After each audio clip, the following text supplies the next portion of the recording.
Bonjour et bienvenue dans Météo du Bitcoin, Gabriel aujourd'hui pour vous servir et aujourd'hui on va faire une petite analyse de Bitcoin, une petite analyse de la Bitcoin dominance et on va parler aussi d'Ethereum et peut-être est-ce qu'une halle saison se profile. Donc hier on a eu une chute significative au niveau du Bitcoin, on avait anticipé, en tout cas j'avais anticipé et comme beaucoup d'autres que l'excès de funding sur les marchés et la grosse le gros passage au rouge en termes de funding, c'était un signal d'alerte et il valait mieux être préparé à ce genre de nettoyage. Pourquoi? Parce que quand il y a beaucoup de leviers qui sont en position et qui sont trop excités, donc c'est plutôt bon signe quand ça monte, mais quand ça commence à latéraliser, ça veut dire que ça commence à coûter cher de tenir les positions longues. Pourquoi? Parce que si le funding est très élevé, ça fait toutes les 8 heures des grosses pressions au niveau des commissions que vont payer les longues et on était donc dans une genre de saturation longue avec des gens qui étaient très très excités à vouloir faire des gros leviers au niveau des marchés de crypto. Donc est arrivé le flash crash. Flash crash, c'est arrivé pendant la nuit.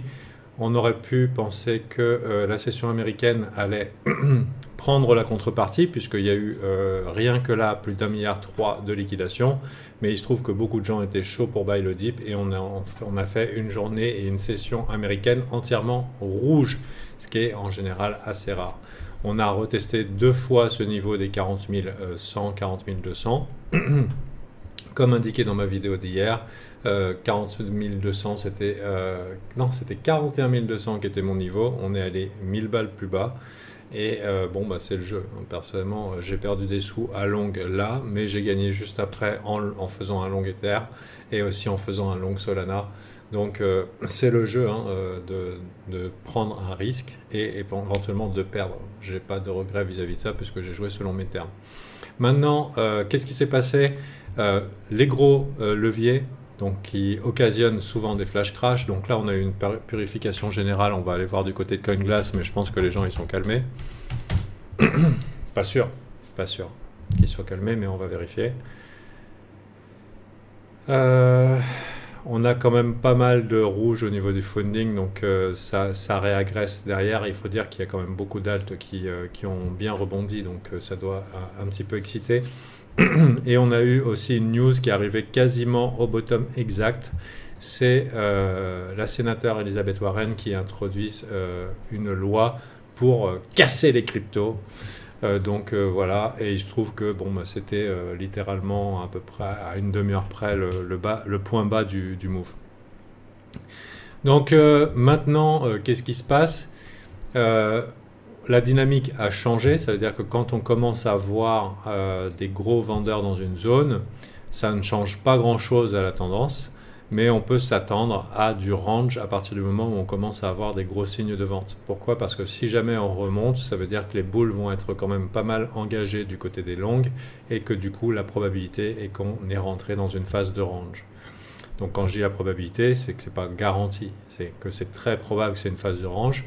Et je pense même avec une petite incursion possible du côté des 45 et quelques qui pourrait être très excitant, mais qui, à mon avis, devrait être shorté ou devrait être probablement shorté parce que ce genre de consolidation, après un move significatif de beaucoup trop de pourcents pour la volatilité du Bitcoin, donc là on a eu un dip de quasiment 10%, c'est une bonne grosse remontada de 10%, c'est une bonne zone aussi d'une prise de profit dans le cadre d'un range.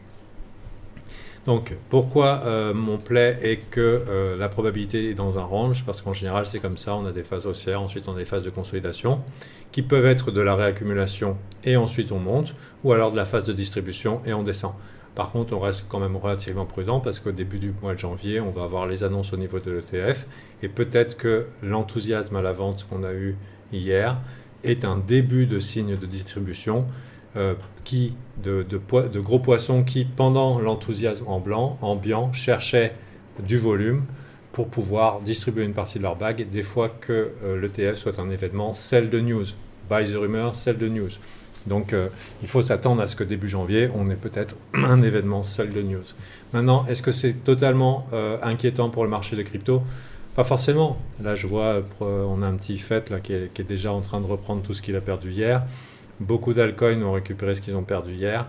Et si on regarde un petit peu la dominance du BTC, Ça fait quelques jours, maintenant 4 jours, qu'il se fait défoncer, 5 jours qu'il se fait défoncer au niveau de la dominance. Et donc on voit, et on a pu constater par exemple hier un Solana qui avait beaucoup plus de résilience sur les lows et qui a trouvé son lot bien avant le Bitcoin. Donc on a pas mal d'altes comme ça qui commencent à être résilientes. Et l'avantage quand on a un Bitcoin qui a été fort avec un gros ascendant haussier, c'est que quand il se met à range, ça laisse l'opportunité aux altcoins de monter. Donc personnellement ici je vais considérer un range. Je suis intéressé pour acheter des alts dans la partie basse du range et je vais considérer que les pushs dans les prochaines liquidations, sachant que là il y a des liquidations qui nous attendent, hein, c'est les stops évidents, il y a beaucoup de gens qui ont FOMO sur le tard et je dirais que là il y a des stops évidents mais là aussi il y a des stops évidents.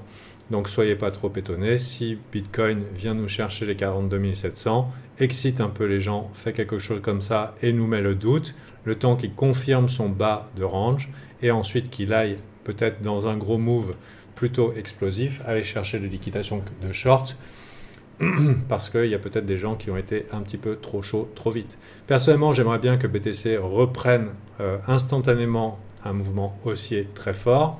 Mais il faut dire que le sentiment était un petit peu trop haussier, que beaucoup de gens sont exposés et que vu que la plupart des survivants dans le marché des cryptos ont été convaincus que c'était un bull market, la question qui se pose, c'est pas est-ce que nous, on a raison de penser que c'est un bull market, mais quelle est la quantité d'argent qui est prêt à se déployer dans les cryptos? Et avant janvier, après janvier. Avant janvier, on a peut-être comment ça s'appelle, le sell de news qui nous attend. Donc, est-ce qu'il y a des gros sous qui vont attendre plutôt que l'événement se passe après un petit nettoyage? Ou est-ce que si ça reste chaud le marché, est-ce que l'argent va vouloir s'engouffrer dans les cryptos avant? Personnellement, je pense qu'avec la baisse de la dominance et ce BTC avec une grosse jambe haussière plus un range qui nous pend au nez est plutôt positif pour les cryptos. Maintenant, si jamais vous êtes du côté long, et je pense que c'est une bonne idée d'être du côté long, je n'irai pas forcément parier sur une grosse continuation haussière dans l'immédiat.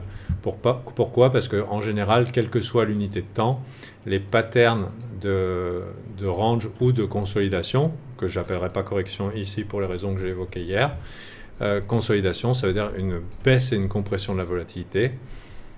Peut-être aller, pourquoi pas, quelque chose comme ça, baisse et compression de la volatilité, et souvent, ça se résout par un triangle ascendant. Donc ça peut être assez long, la manière dont ça se passe. Mais pas sûr. À côté de ça, on a un Ethereum BTC qui a l'air d'avoir trouvé un peu plus de force au niveau des supports, avec des niveaux que vous voyez, j'ai marqué au niveau des alertes, parce que au moment où on va commencer à casser, on va changer les structures. Ici, ça risque de faire un petit peu boom, et on pourrait être surpris de voir un Ethereum qui surperforme, alors qu'il est sur des résistances maintenant annuelles. Donc on est sur des supports annuels. Donc on a pas mal travaillé dans cette zone, on a rejeté plusieurs fois, et la question c'est quand c'est que Ethereum veut bien envoyer un petit coup vers le haut.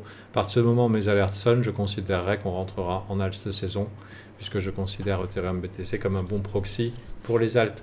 Cependant, il est très souvent que Ethereum mette un petit coup de désespoir avant de repartir.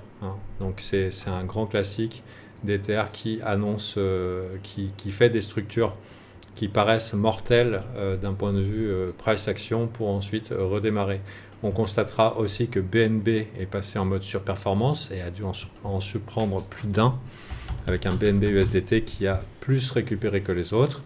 Donc on a quand même une bonne santé au niveau des altcoins, et celui-là, c'est clair que beaucoup de gens ne le voient pas venir. Donc si BNB vous intéressait pas, sachez que ici on a un pattern, c'est un épaule tête épaule inversé, et il y a certainement très peu de gens qui ont envie de le trade à cause de tout ce qui s'est passé autour de Binance. Mais j'ai l'impression que BNB pourrait voir ici le début d'un short squeeze ou d'un rallye significatif, alors qu'il est en train de faire une structure long terme macro ici au niveau de son support long terme. Donc intéressant ici.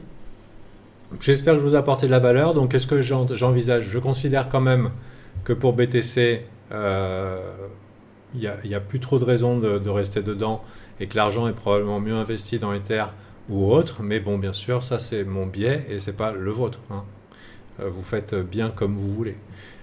Si ça continue vers le haut, moi ça me va aussi, hein, dans tous les cas, puisque je suis du côté haussier du trading.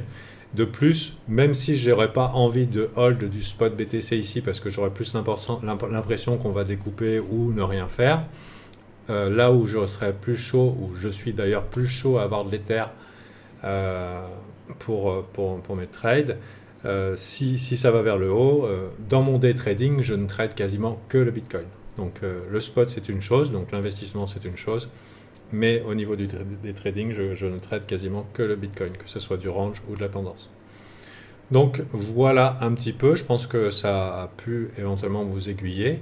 Pour ceux qui sont venus à Crypto Conquest et qui pourraient se demander si les choses ont changé, potentiellement les choses peuvent changer parce que la résolution n'est pas forcément haussière. On va assumer qu'elle est haussière, mais elle n'est pas forcément haussière à cause de ce qui peut se passer en janvier. Et Scoop, en janvier, ils peuvent dire non à l'ETF et ça peut avoir un mauvais impact sur le marché. Je dirais que personnellement, je vais laisser courir mes alts tranquillou, mais à l'approche de janvier, si j'ai des doubles ou alors des bons profits bien significatifs sur les altcoins que j'ai sélectionnés, j'aurai tendance probablement à préparer la portion de cash que vous savez pour pouvoir m'anticiper une phase un petit peu de dégonflage et pouvoir profiter du cash pour amenuiser la volatilité sur mon portfolio et pouvoir ajouter sur les altcoins parce que je pense que même si cette fin d'année n'est peut-être que je ne pense pas que ce soit juste un bear market rally, je pense que c'est plus une bande-annonce du bull market. On peut avoir des événements qui peuvent être assez douloureux vers le bas. Pour l'instant, tout indique que c'est plutôt haussier, mais avec un minimum de prudence et donc récupérer une portion de cash pour pouvoir diminuer la volatilité du portfolio. À mon avis, ça me paraît être une bonne idée. Et en attendant, je suis pro Ethereum et je suis pro altcoin. Si ça vous a plu, tant mieux. Si vous voulez apprendre à trade, si vous voulez faire un trading plan et développer les compétences pour pouvoir, quand je dis un trading plan, c'est aussi un plan d'investissement. Ça veut dire essayer de trouver des règles, essayer de trouver votre propre voie dans le trading. Alpha Team est là pour vous accompagner. Ça se passe en descriptif de la vidéo. Il y a un lien vers le Patreon et je serai très content de vous accompagner dans votre réussite en tant que trader et investisseur crypto. À très bientôt. C'était Gabriel. Bye.